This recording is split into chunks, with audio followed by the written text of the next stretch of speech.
दोस्तों, इस कहानी के पिछले भाग सुनने के लिए हमारे चैनल को विजिट करें। अब आगे।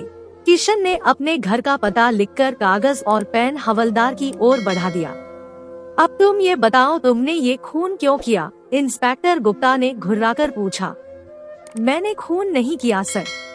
लेकिन ऐसा हरगिज नहीं हो सकता, किसी की उपस्थिति में उसी के कमरे में खून हो जाए और उसे पता भी ना चले।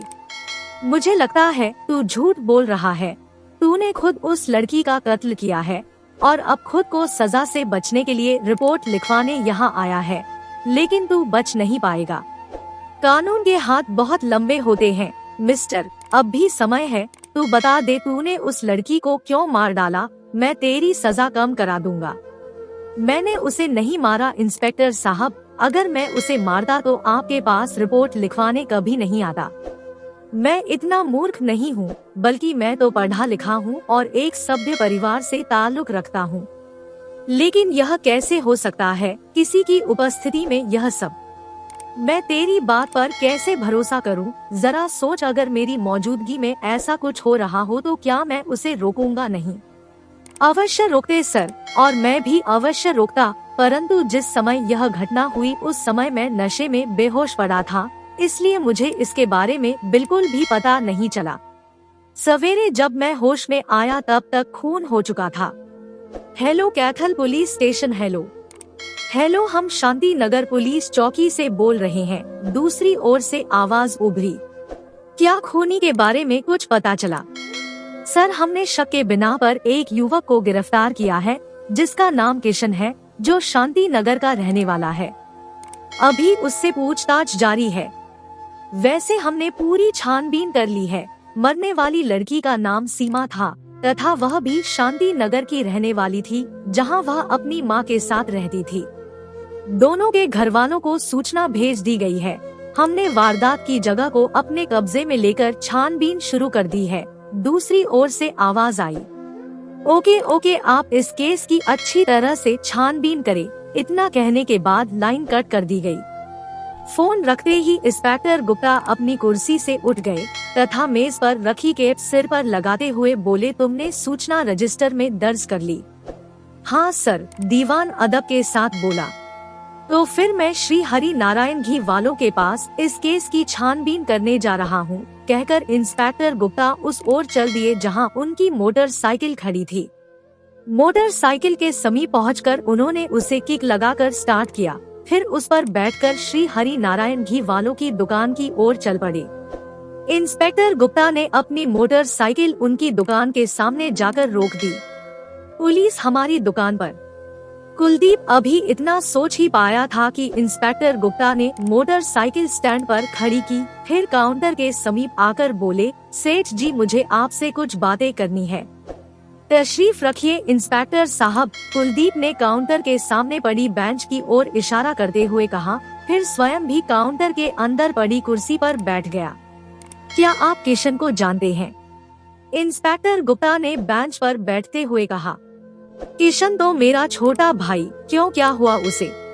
उसे एक लड़की के कत्ल के जुर्म में गिरफ्तार किया गया है। किया? कुलदीप चौंकते हुए बोला, यह आप क्या कह रहे हैं इंस्पेक्टर साहब? मेरा भाई ऐसा नहीं है, जरूर कुछ गड़बड़ है। किशन तो किसी चींटी को भी नहीं मार सकता, वो तो किसी का कत्ल कर ही नहीं सकता। मैं बिल्कुल सही कह रहा हूँ सेठ जी, बल्कि यह तो rarest of the rare case है, क्योंकि कत्ल करने के बाद लड़की के हाथ और सिर को काटकर जिस्म से अलग कर दिया है। इस कत्ल के लिए कम से कम सजाए मौत होगी। नहीं, ये झूठ है। या तो कोई और होगा या मेरे भाई को किसी षड्यंत्र में फंसाया जा रहा है। मुझे आपको मामले से अवगत कराना था। अच्छा, अब मैं चलता हूँ। यदि आपको अपने भाई के संबंध में कोई कानूनी कार्यवाही करानी हो तो शीघ्र पुलिस स्टेशन आ जाइए। इंस्पेक्टर गुप्ता ने इतना कहा, फिर अपनी मोटरसाइकिल पर बैठकर चल पड़े। कुलदीप ने जल्दी से दुकान बंद की और घर पहुंचकर अपने पिता श्री हरि नारायण को पूरे मामले से अवगत कराया। यह सोचकर श्री हरि नारायण का सिर शर्म से झुकता चला गया कि उनके अपने बेटे ने ही उनके खानदान के नाम पर धब्बा लगा दिया। श्री हरि नारायण ने सबके सामने घोषणा करते हुए किशन को मन और आत्मा से त्याग दिया। यह एक ऐसी शर्मनाक खबर थी जो अभी तक परिवार और मोहल्ले तक सीमित थी, मगर जल्द ही जंगल की आग की तरह इसकी लपटें हर तरफ उठने लगेंगी। एक घर के सामने जाकर इंस्पेक्टर गुप्ता ने अपनी मोटरसाइकिल रोक दी। इंस्पेक्टर गुप्ता ने डोर बेल बजाई, मगर कोई उत्तर न मिला। उन्होंने फिर डोर बेल बजाई। इस बार सीमा की माता निर्मला देवी ने दरवाजा खोला। वह पुलिस को देखकर चौंक गई थी। आप सीमा की माता है? जी कहिए, हर बड़ाहट भरे लहजे में निर्मला देवी ने कहा। जी, मुझे बड़े दुख के साथ आपको सूचित कराना पड़ रहा है कि आपकी बेटी सीमा का कत्ल हो गया है। काका क्या? निर्मला देवी की आंखों में सारा संसार अंधेरा हो गया था। मगर वो तो किशन भी तो उसके साथ था। इंस्पेक्टर साहब, फिर कैसे? जी आप सही कह रही हैं। हमने किशन को सीमा के कत्ल के जुर्म में गिरफ्तार किया है। मगर किशन कैसे? नहीं नहीं इंस्पेक्टर साहब, किशन ऐसा लड़का नहीं है। मैडम, हमने उस पार्टी में उपस्थित लोगों से पूछताछ की है और सबका यही कहना है कि सीमा उसके साथ ही वहां से निकली थी। बस मुझे आपको यही सूचित करना था। यदि आपको अपनी ओर से कोई रिपोर्ट करानी हो तो शीघ्र पुलिस स्टेशन आ जाइए। अच्छा, अब मैं चलता हूँ। इंस्पेक्टर गुप्ता ने इतना कहा, फिर अपनी मोटरसाइकिल पर बैठकर चल पड़ा। निर्मला देवी की आंखों के सामने उसके बीते वर्ष गुजरने लगे जब उसके पति की मृत्यु हो गई थी। घर में कोई संपत्ति नहीं थी। उनका 3 कमरों का वह घर, जिसे उन्होंने घर के खर्चे और बच्चों को अच्छी शिक्षा दिलाने के बाद थोड़ी थोड़ी बचत करके 3-4 किश्तों में पूरा करवाया था, उस निर्धन घर में वह अकेली पड़ी रोती थी और कोई आंसू पोंछने वाला नहीं था। उसने ना जाने किन तकलीफों से अपने बच्चे को पाल पोस कर बड़ा किया था, मगर बच्चे पढ़ने में होशियार थे, इसलिए उनकी चिंता उसे नहीं थी। पढ़ाई के साथ साथ उनका आचरण भी ऐसा था कि कभी उन्हें किसी कठिनाई का सामना नहीं करना पड़ा। स्कूल की पढ़ाई समाप्त कर वह कॉलेज में चले गए। तब भी निर्मला देवी ने घर का खर्च चाहे कम कर दिया, लेकिन बच्चों की पढ़ाई में उसने कोई कमी नहीं छोड़ी। रोहन के ऑस्ट्रेलिया जाने के पश्चात निर्मला देवी को लगा था कि अब उसके दुख भरे दिन कट गए हैं, मगर आज उसकी जवान बेटी को उससे छीन लिया गया था। वह उसके पति की आखिरी निशानी थी, इसलिए उसके हृदय में शूल सा उठ रहा था। उसे किसी तरह धैर्य नहीं होता। उस घोर आत्मवेदना की दशा में रह रहकर निर्मला देवी को सीमा की यादें सताने लगी। सीमा ने बड़ा आकर्षक रूप पाया था, बेहद खूबसूरत थी। पूर्ण चंद्रमा के आकार का खूबसूरत चेहरा, खिला रूप, गोरा खिलता तरुणी युक्त शरीर, रक्तहीन होंठ, जब मुस्कुराते तो उसके दोनों भरे गालों में नन्हे नन्हे गड्ढे पड़ जाते। उसके सौंदर्य में एक आश्चर्यजनक बात थी, उसका स्वभाव सीधा और व्यवहार शिष्ट था। उसे प्यार करना मुश्किल था, वह तो पूजने के योग्य थी।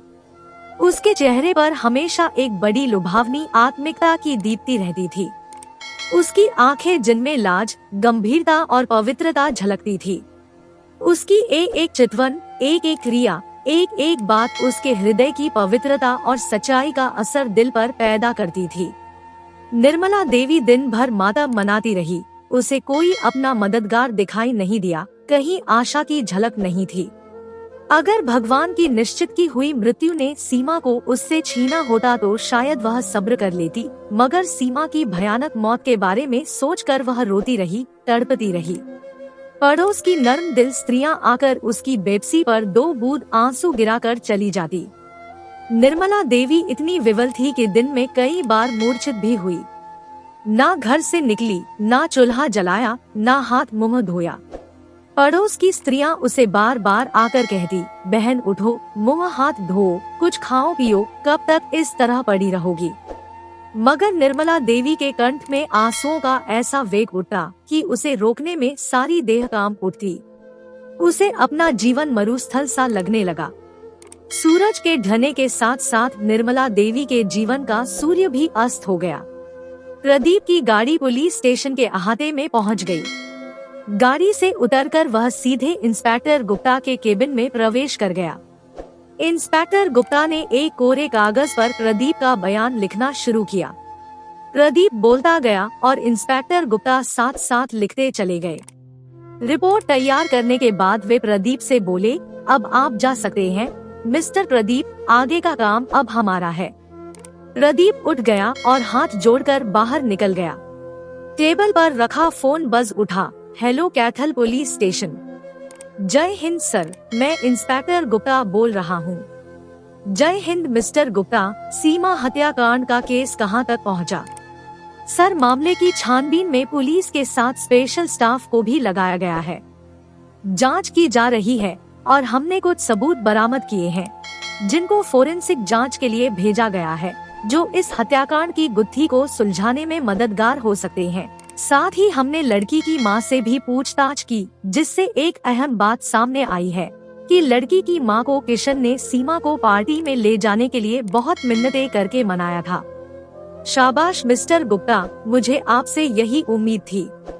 सर, हमने इस हत्याकांड को सुलझाने के लिए लगभग सभी पर्याप्त सबूत जुटा लिए हैं। कैरी ऑन मिस्टर गुप्ता, शाबाश।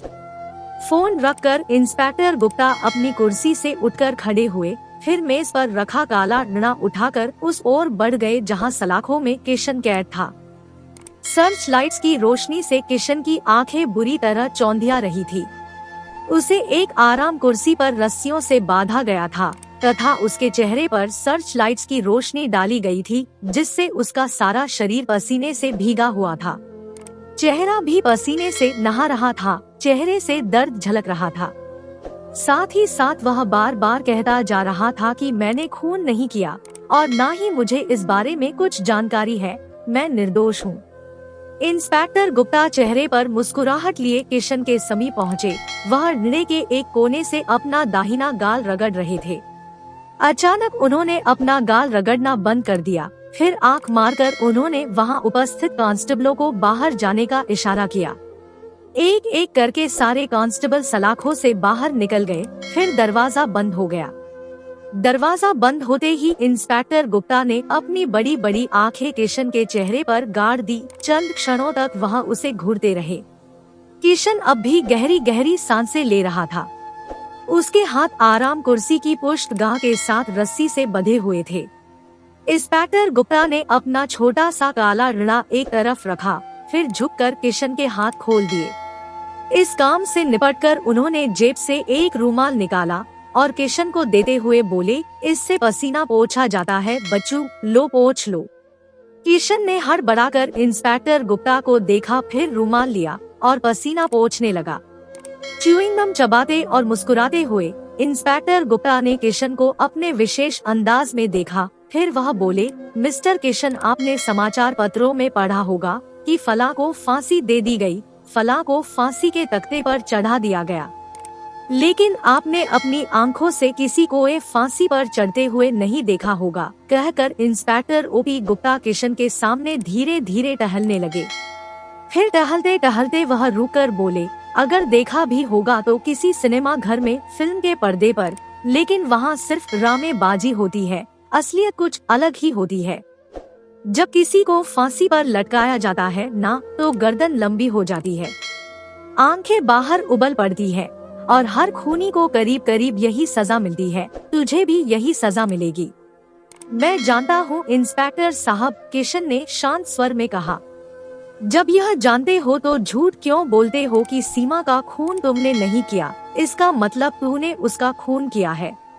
नहीं, किशन चीख कर बोला। मैं फिर कहता हूँ सर कि सीमा का खून मैंने नहीं किया, तुमने किया है मिस्टर किशन। हमने प्रदीप, राधिका और उनके साथ साथ उस पार्टी में उपस्थित सभी लोगों से पूछताछ कर ली है। सबका यही कहना है कि सीमा तुम्हारे साथ पार्टी से निकली थी। यह इस बात पक्का सबूत है कि सीमा की हत्या आप ही ने की है।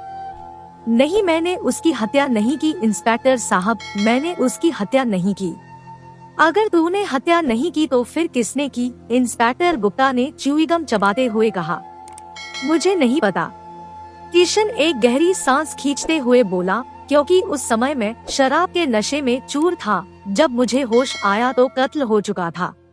और आप उस कत्ल की रिपोर्ट लिखवाने सीधे पुलिस स्टेशन आ गए ताकि आप पुलिस को यह साबित कर दे कि वाकई में कत्ल किसी और ने किया है। इंस्पेक्टर गुप्ता ने होठों पर मुस्कान लाते हुए कहा। फिर कुछ सीरियस होकर बोले, मिस्टर किशन, यह मुजरिम की बहुत पुरानी चाल है। फांसी से बचने के लिए हर खूनी यही चाल चलता है। मैं कुछ नहीं जानता इंस्पेक्टर साहब, मैं तो सिर्फ इतना जानता हूँ कि मैं बेकसूर हूँ। मैंने उसकी हत्या नहीं की। किशन का स्वर हड़बड़ाया हुआ था। दोस्तों, इस कहानी का अगला भाग देखने के लिए चैनल को सब्सक्राइब करें और कमेंट करके हमें बताएं कि ये कहानी आपको कैसी लगी। कहानी सुनने के लिए आपका बहुत बहुत धन्यवाद।